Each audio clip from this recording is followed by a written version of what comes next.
Hey, my name's Ted, and in this episode of the update on the holiday Rambler interior, we add some bass and make sure I can watch the kids, and some other things. Well, it's another weekend, and we spent a lot of time doing some more work on the holiday Rambler renovation. Things are really starting to come together here. I figured I'd start here at the front, where you can see there's a subwoofer here in what used to be the TV cabinet. So in a previous video, I made mention of the fact that we were going to shrink the TV cabinet and do this. So if you remember from an earlier video, or if you have one of these, the TV cabinet comes down to about here, and it fit, I don't know what size, but it fit some old CRT television that when the RV was new back in 2000.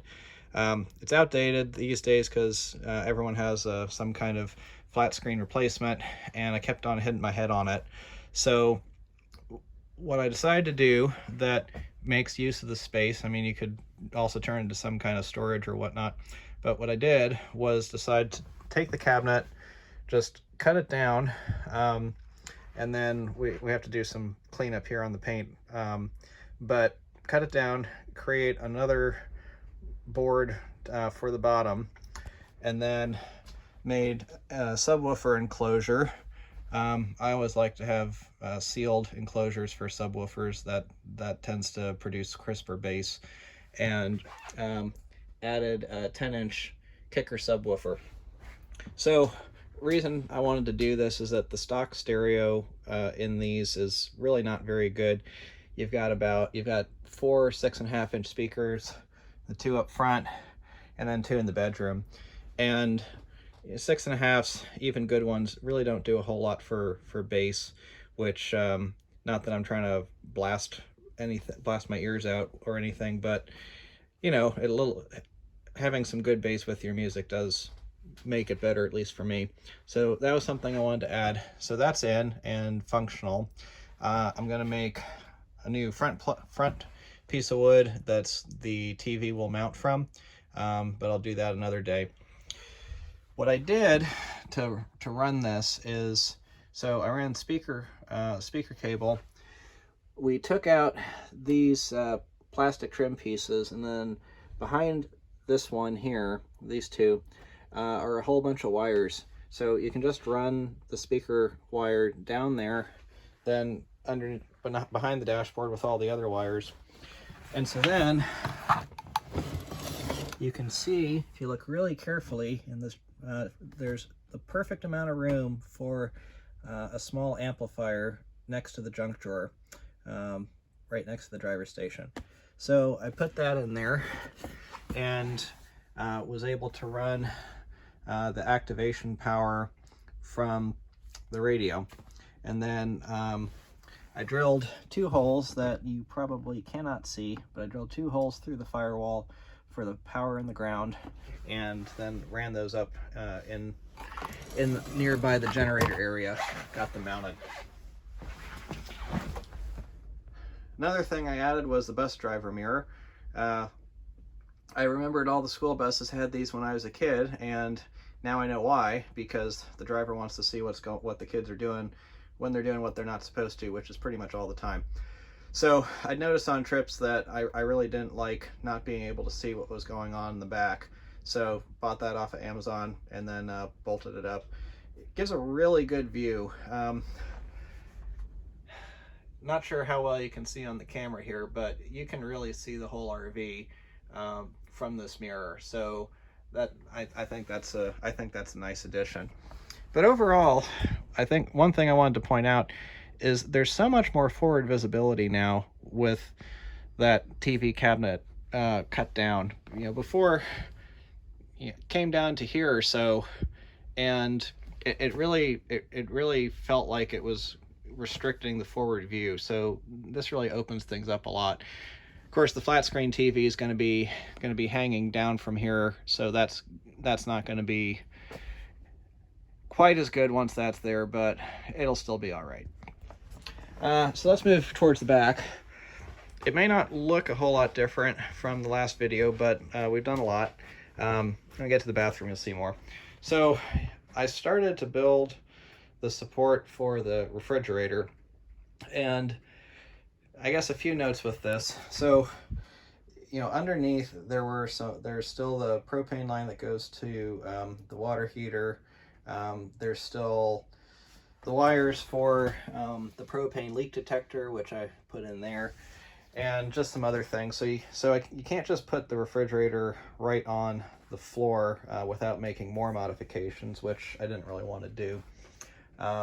So all I had to do there was just take some 2x4s and then a 3/4 inch sheet of plywood, which we then painted with red guard, and then painted the gray color that not only matches the fridge, but that's going to be what we paint the rest of the wood. And you can see I've started to frame things up. These 1x2s that I've drilled down here, I'll show you. If you look there in the back of the refrigerator, I noticed that they had these little rectangular channels that are the perfect size for a 1x2.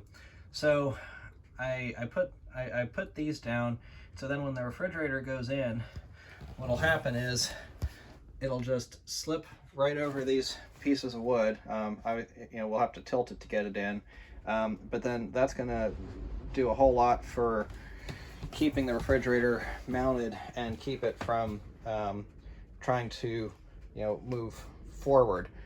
There's some other things I think I'm gonna add for locating functions, but we'll see. I still have to finish building the wall here. So one thing I'm gonna have to do is, you can see that, from this direction, kind of looking from the back of the RV towards the refrigerator, you'll be able to see that there's no wall here. So I'm not going to make a complete wall, but I am going to add probably a 1x6 or a 1x8 across that full height, so that it's more hidden. But then what I am going to do is I'm going to put 1x2s across the top, across the bottom, and then up, and then we'll put a sheet of wood and paint that, and so then that'll be a nice enclosure.